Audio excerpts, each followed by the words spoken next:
শামসেরগঞ্জের রঘুনন্দনপুর গ্রামে ফাঁকা বাড়িতে চুরির ঘটনায় চাঞ্চল্য এলাকায়। পরিবারের সদস্যরা চিকিৎসার জন্য বাইরে গিয়েছিলেন। মঙ্গলবার সকালে স্থানীয়দের নজরে আসে চুরির ঘটনা।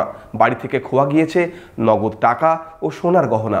বিশেষজ্ঞ চিকিৎসকদের সম্মিলিত প্রয়াস চরক ও Jibak square diagnostic and research centre speciality ও মাল্টি স্পেশালিটি পরিষেবা নিয়ে এবার আপনাদের শহরে উন্নত ল্যাবরেটরি, সিটি স্ক্যান, ইমেজিং পরীক্ষা সহ বিভিন্ন পরীক্ষা করা হয়। যোগাযোগ 7477799627 7477799963।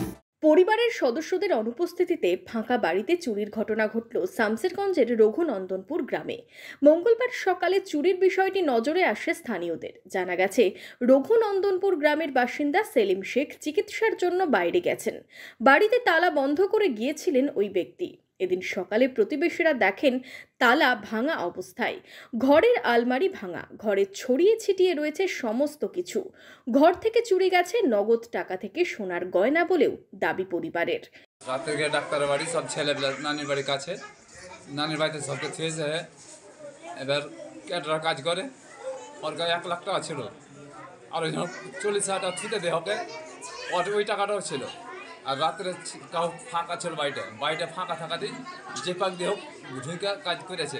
থালি বাসন কাঁসার যা ছিল, 2 জোড় কানে ছিল, একটা মালা ছিল, 1 লাখ টাকা ছিল, আরেকজনের 40,000 টাকা দেওয়ার ওই টাকাটা ছিল।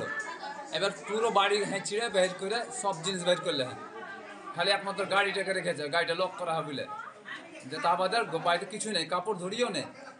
খবর পেয়ে ঘটনাস্থলে যান শামসেরগঞ্জ থানার পুলিশ। কিভাবে চুরির ঘটনা ঘটল তা খতিয়ে দেখছেন পুলিশ।